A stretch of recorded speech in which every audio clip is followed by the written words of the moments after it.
So we have the gift of faith, right? Most of us, I would hope we would all check yes on the questionnaire. Do you have the gift of faith? Yes, I have the gift of faith. I believe in God. I believe in Jesus Christ. I believe in the Eucharist. I believe in truth. I believe that life has a purpose and it's a tremendous gift. I believe this is all part of my faith. I believe. And so St.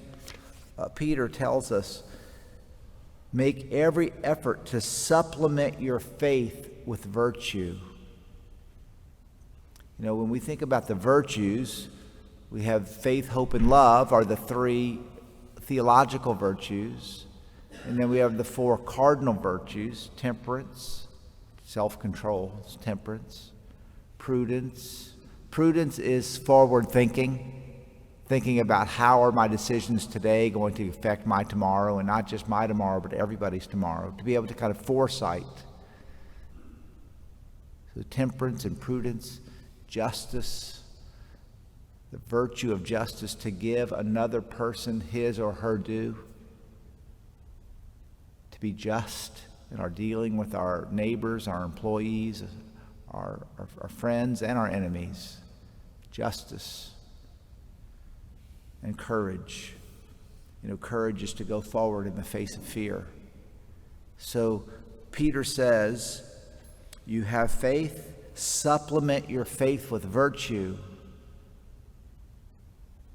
and then supplement your virtue with knowledge. And then, not just knowledge, now self-control and endurance and devotion and affection, and ultimately comes back to love. So this whole, it's not just enough to have faith. Our faith must persevere, and it must have knowledge, and all of these other things.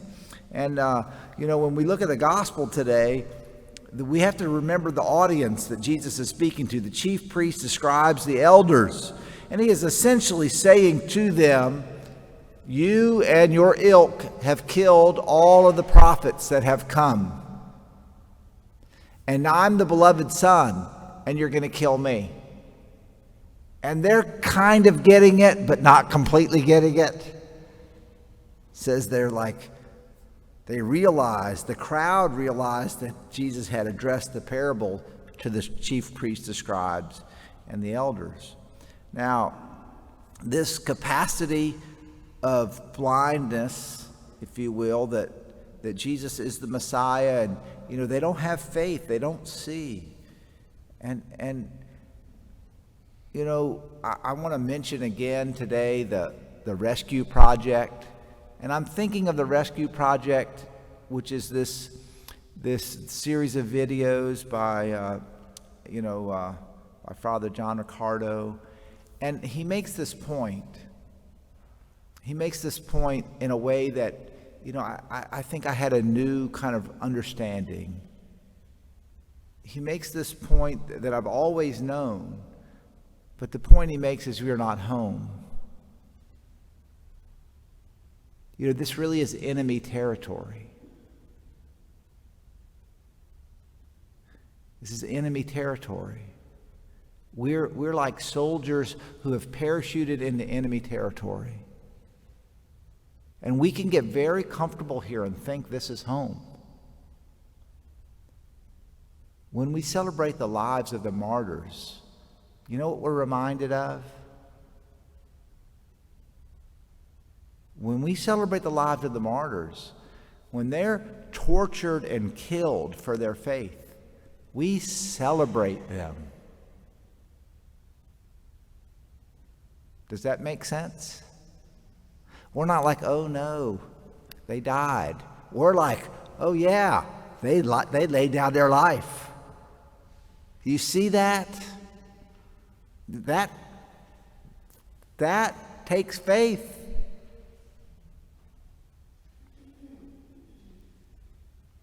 When your property is confiscated and your name is besmirched and you're killed, and you can say, thanks be to God, right? Not everybody gets there. I'm not saying I'm there. What I'm saying is the church is there. And so we look at the lives of St. Charles Luganda and we rejoice in their faith. They're martyrs. And the story of St. Charles Luganda, and I wrote one down, just one of the other names. It had a whole 22 of them. Akilio Kiwauka was a page in the court of an evil king. It almost sounds like something out of a movie. King Mwaganda II. And the king was an evil man, an evil man, and he would sexually abuse the members of his court. And this young Christian convert, and he was the king. Christianity was new to Uganda, and he was very threatened by Christianity. And this young page who had been converted refused to participate in the paganism of this king, and he was killed for that. And so we celebrate him today in this month of martyrs. And we know that, this month is being celebrated by other people for other reasons. But for us, let it be the month of the Sacred Heart of Jesus, the Immaculate Heart of Mary, and the martyrs, the witnesses, because we are, we're in enemy territory. And so thanks be to God for Jesus Christ, who comes as the cornerstone of the edifice that is built to carry us through this life to eternal life.